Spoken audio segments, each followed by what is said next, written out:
from the American Academy of Pediatrics. When it comes to parenting, it seems like everyone has an opinion or recommendation. But through the noise, there's one doctor whose voice I personally think needs to be heard. So for any given situation, if it's a hand on the stove moment, you jump in and you don't allow failure, right? But if it's not a hand on the stove moment, you actually encourage growth by having them learn from the real world. Let them know that you're not going anywhere. Welcome to Healthy Children, the podcast for parents from the American Academy of Pediatrics. I'm Dr. Edith Bracho Sanchez. I am a pediatrician and a mama figuring it out. This is a judgment-free space where all questions are good questions, and the answers will hopefully be even better. Let's get started. Today, we're talking about building resilience in the modern world. Let's face it, the world is a little different now than when many of us grew up, and the stakes for us parents are as high as they've ever been.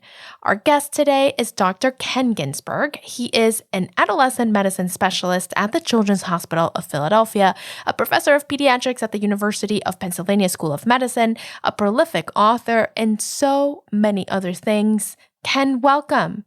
Thank you so much, Edith. It is an honor to be talking to you, who anybody who will listen knows is one of my favorite pediatricians in the country. I was going to say, full disclosure to our listeners, Ken has been a mentor, a friend, and a bit of a cheerleader for me for years. He has also taught me a lot about adolescence and about resilience, which is why I've been so excited to have this conversation with you.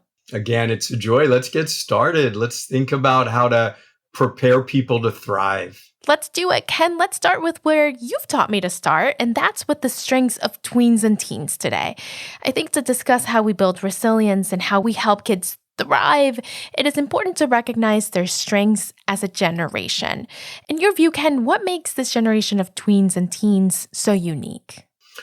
Well, I think there are many things that are special about adolescence in general, right? Adolescence in general, it's a time of profound growth, emotional growth, cognitive growth, how you think, right?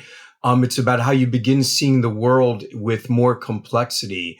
Adolescents in general are emotionally brilliant, right? Their emotional selves are developing at incredibly rapid paces, and that makes them good friends and caring human beings. And all of that is wonderful.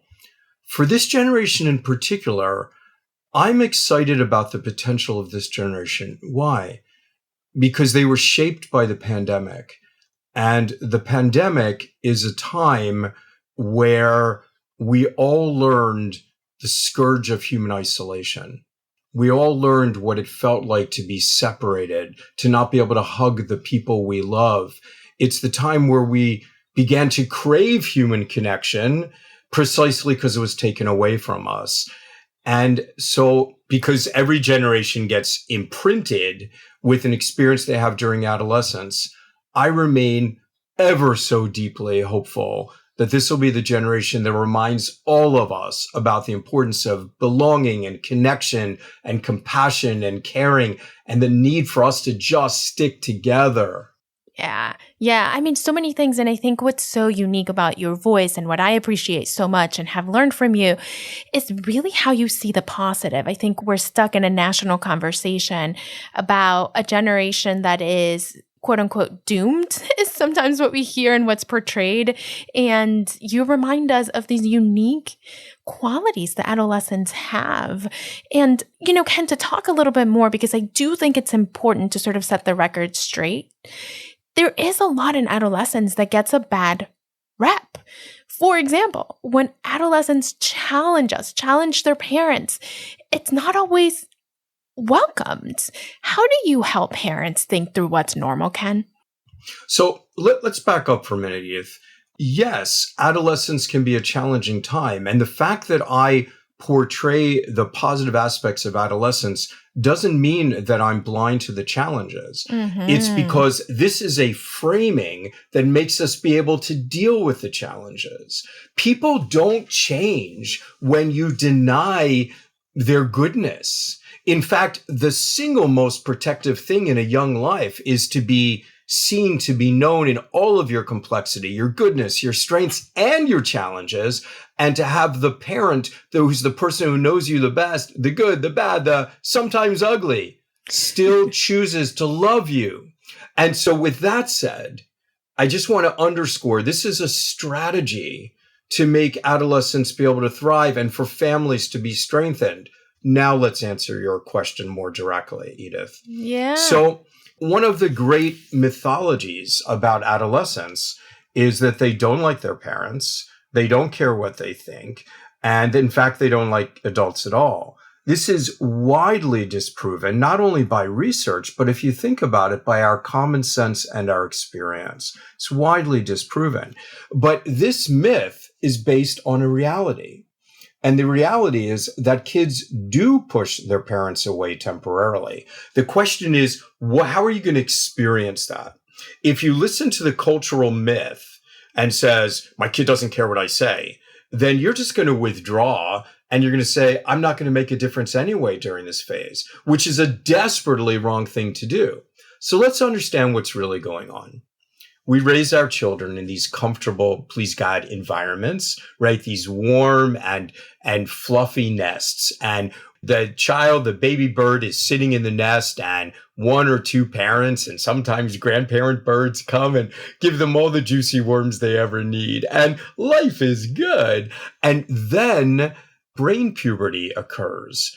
And what happens is there suddenly becomes an awareness that this nest isn't a place you can stay forever. You're actually going to need to fly on your own. So naturally, you look at the nest, and instead of seeing it as all cozy and cuddly, you begin to recognize that it's a little bit prickly too. And those birds that you've appreciated for bringing you those juicy worms, you begin being like saying, I don't need them. And you might even be embarrassed by the way they breathe.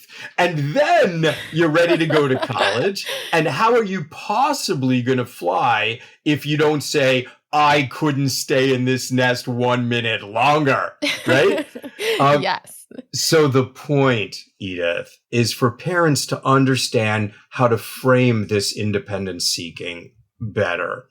You're beginning to get a glimpse of who your adult is going to be. You're watching them struggle for independence, and you're watching actually their ambivalence, may I say their pain, about the fact that they're going to need to separate from you. So if you begin to understand that this isn't a rejection of you, this isn't about them not loving you, it's about them loving you so much it hurts. So for a temporary period of time, they push you away. Knowing this changes everything. It teaches you how to engage, to never stop loving, and to understand you've never been someone they've stopped loving.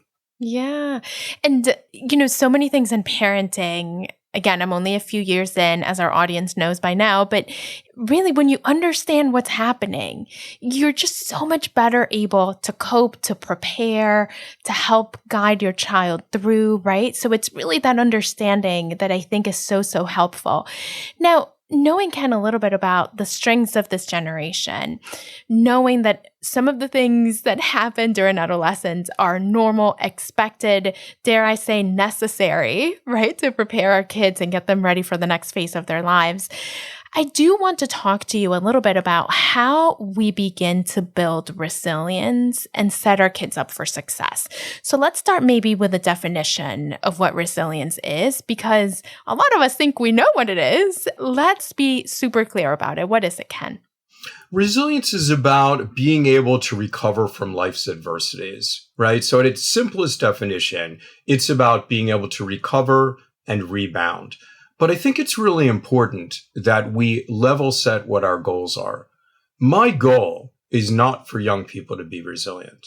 My goal is for young people to thrive, to become their very best selves. And resilience is on the journey. It's the stepping stone to thriving, even when life is tough.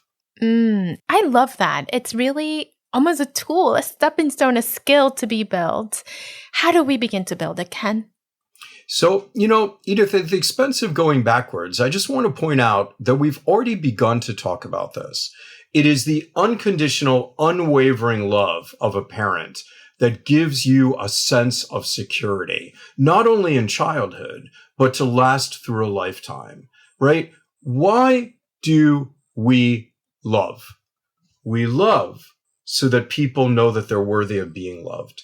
And when the person who knows you the best, again, everything that's good and right, and the things that drive them crazy, still chooses to love you, that gives you the security to be able to handle life's curveballs. For example, if you're bullied in school, that's profoundly painful. Or just figuring out how to deal with peers, that's incredibly painful sometimes. But when we remain that lighthouse, right? When we remain that solid foundation that loves completely without condition, that's the root of resilience. The rest is commentary. The rest are skills we build upon that. And I could talk about many of those skills if you want to, but it's so important that we understand the grounding and the incredible importance of loving parents. Yeah. And speaking of the grounding, you just mentioned the word lighthouse. And it is a style of parenting that you frequently talk about, you've taught me about. Please tell us more about the style of parenting. Yeah, so we know actually what kind of parenting creates the best outcomes. The best outcomes in terms of emotional outcomes, meaning less anxiety, less depression. The best family relationships, meaning sticking together through thick and thin. The best academic outcomes, and the best behavioral outcomes, meaning less likely to do drugs, less likely to be in a car crash, less likely to be bullied. Like in every category, kids do better when parents choose balanced parenting. There's a huge amount of research on this. So what it means is that you do both. You show a child that there are clear boundaries beyond which they cannot stray. But instead of being demanding or controlling when you set rules and boundaries, you root them very clearly in the fact that you love. And because you love, you care. Because you care, your job is to protect. And the way I protect is by watching closely.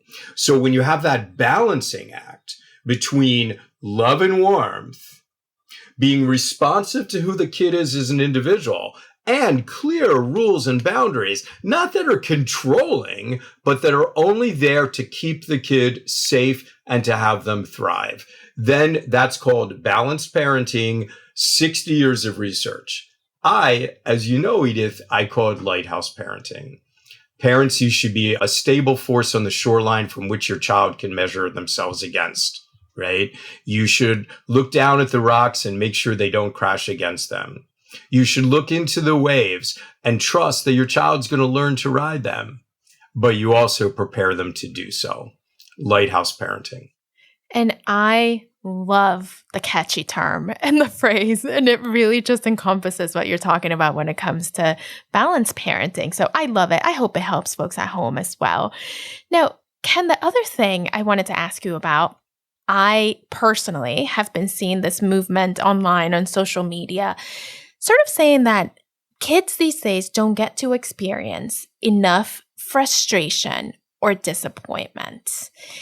Now, there's a couple issues with this, right? I think, this movement and the influencers of people saying this first come from a very privileged perspective, right? If you're saying, oh gosh, my kid is not experiencing enough frustration and disappointment and enough adversity, that right there says you have it pretty good, just to state the obvious. But what I wonder about and what this movement is sort of calling for is let's put them in situations where they can feel frustration, where they can feel disappointment.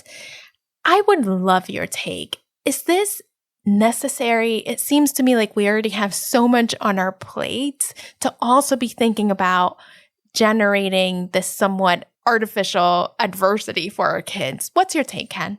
Yeah, I was really loving what you were saying with Edith. And inside my head, I was going, yep, I agree. Until you said the phrase, let's put them in situations. Guess what? Life is hard enough. Life creates situations. And to create artificial situations strikes me as really wrong. Let me also say, before I go further, that I want to honor you for acknowledging that it really is a privilege to have children who aren't experiencing adversity. And that's not obvious to most people. But there are many children who experience far, far too much adversity. Right. But if you're lucky enough to have a child who doesn't experience adversity, what we need to do is not create situations for them, but we need to keep our eye on the ball. Keep your eye on the 35-year-old you're raising. Think about preparation and understand that the best way to protect your child is not to shield them from every problem they have. Rather, it is to prepare them to deal with situations even when they're not under your watchful eyes, like when they're 20, 35, 60, or 90, and you're 120. You want them prepared. So again, it freaks parents out because protection is what we do in our bone marrow, right? Like we're in our DNA, we want to protect our child. But again, we have to think about real protection, which is preparation. And going back to your toddlerhood, you didn't let your kid put their hand on the stove. Right. You didn't let them run into the street, but you did let them make a mess in the kitchen so they could learn the experience of cleaning up, right? You did that. So for any given situation, if it's a hand on the stove moment, you jump in and you don't allow failure, right? But if it's not a hand on the stove moment, you actually encourage growth by having them learn from the real world. Let them know that you're not going anywhere. You're not going to abandon them because they didn't get the grade that they were hoping to get, right? And understand that every opportunity of failure, which, by the way, I hate that word, but every opportunity for failure is really an opportunity for growth. And we begin expressing this in our language, right? Yeah. In what I call in my books, the language of resilience, or Center for Parent and Teen Communication. We have all these charts, the language of resilience. Say this, don't say that, right? So don't say, for example, it's okay, I'll protect you. Say, you'll get through this and I'll be by your side, right? Just a very different take. And when it comes to, for example, mental health, there's a language of resilience. We try to fix problems instead of making people become comfortable with their discomfort. Adolescence is a time where there's anxiety and depression because these kids are so emotionally brilliant. So let's be honest about that. But for example, trying to fix it by saying to a kid, stop being so sensitive. Or stop caring so much, or a kid who's depressed, stop thinking so much. That's not fixing it. That's not making them less uncomfortable. Instead, what you have to tell these kids is the truth, which is the best thing about you is how much you care. It's your sensitivity that is your greatest strength. Your challenge right now is to learn how to deal with your sensitivity, learn to understand it so it hurts you less. That's your journey. As you're learning this, I'm going to be by your side. That's a way of allowing a situation to be an opportunity for growth. I love it. And I do love that you incorporate this very tangible, concrete language that we can use at home. And I do believe that life presents many opportunities for us to practice this at home with our kids as they grow up, even before the teenage years, right? Ken, you have two amazing, remarkable young women at home. What were the tangible, specific skills? And maybe the better question to ask you is, what are the qualities that make you proud now? You're not done. I don't think you're ever done, right? But now that they are young women, what are the specific qualities that you are proud of and you say, this work, this intentionality, this, doing it on purpose and having the eye on the ball paid off? It's an amazing question, Edith. And I've had so many of these conversations, and I've never been asked that specific question. And it's not only brilliant, it's moving to me. So thank you for giving me the privilege to answer this question. So I have two 28-year-olds who are compassionate and kind and caring and committed. And I have to be honest with you, and this is kind of almost a difficult thing to say.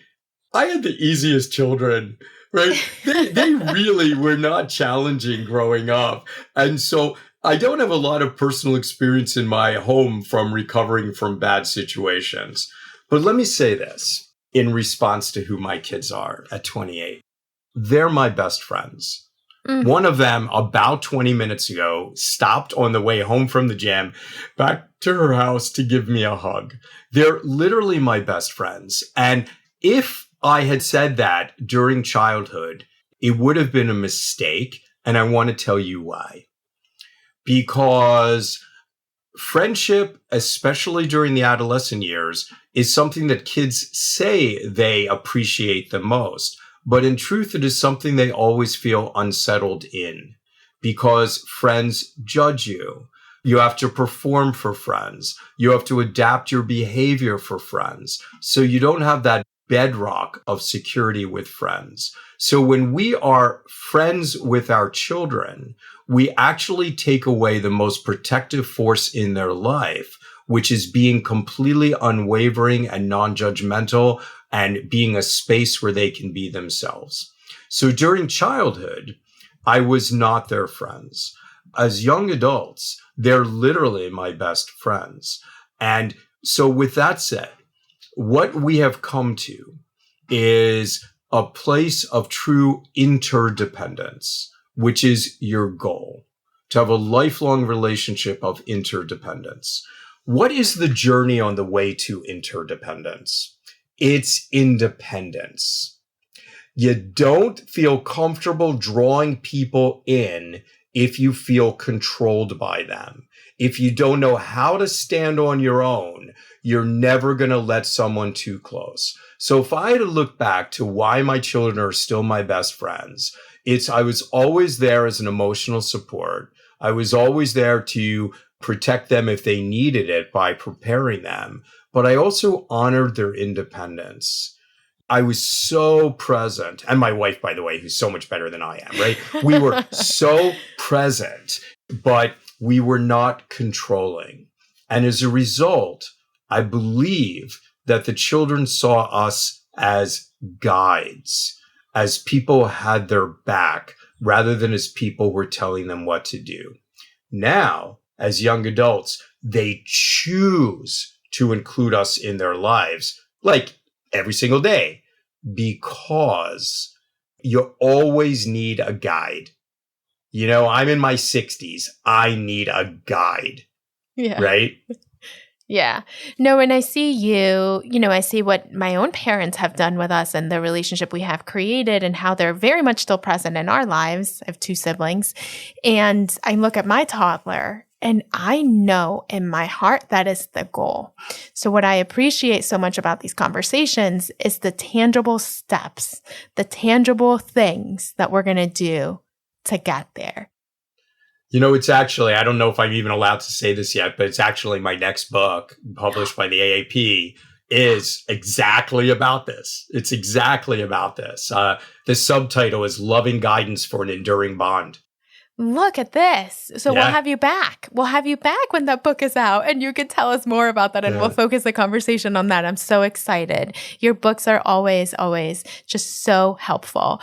We like to end, Ken, with what we call a parenting prescription. You've given us so much, but what is one thing you want all our listeners to know?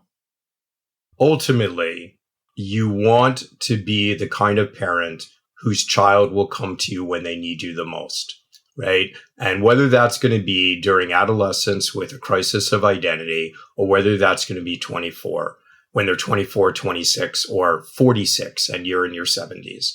You want them to come to you when they need you the most. Our kids love us. And for them to come to us, they have to know that we have the bandwidth. They want to protect us. And what that means from the bottom of my heart, as someone who loves kids with all my heart and soul, I'm speaking to parents in your audience and saying, take care of yourself. Make it visible that you are working on your own mental health, that you're always fostering a sense of belonging, human connection, that you're doing things that enrich your soul.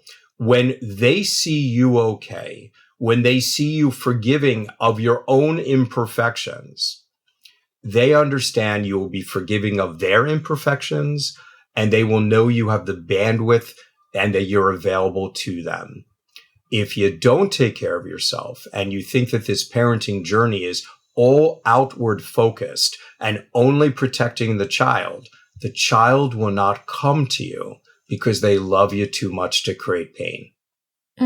I so appreciate that reminder, Ken. This has been, as always, just such an insightful conversation. Thank you so much, Dr. Ken Ginsberg, for joining us today. Thank you so much. Edith, I literally adore you. Right back at you. All right. And thank you for joining us. If you like the Healthy Children podcast, please subscribe on your favorite podcast app and help us spread the word. Follow Healthy Children on Instagram, Facebook, and Threads at Healthy Children AAP, and be sure to visit healthychildren.org, the parenting website of the American Academy of Pediatrics. Healthy Children is a production of the American Academy of Pediatrics. Our creative team includes Ann Johnsos, Doug Nagel, Susan Stevens Martin, Laura Alessio, Jackie Ortega, Mary Claire Walsh, Hannah Weston, Kathy Jewell, Catherine Beard, and Garrett Brown. And our theme music was composed by Doug Nagel. We'll be back next week. I'm Dr. Edith Bracho Sanchez. Thanks for listening.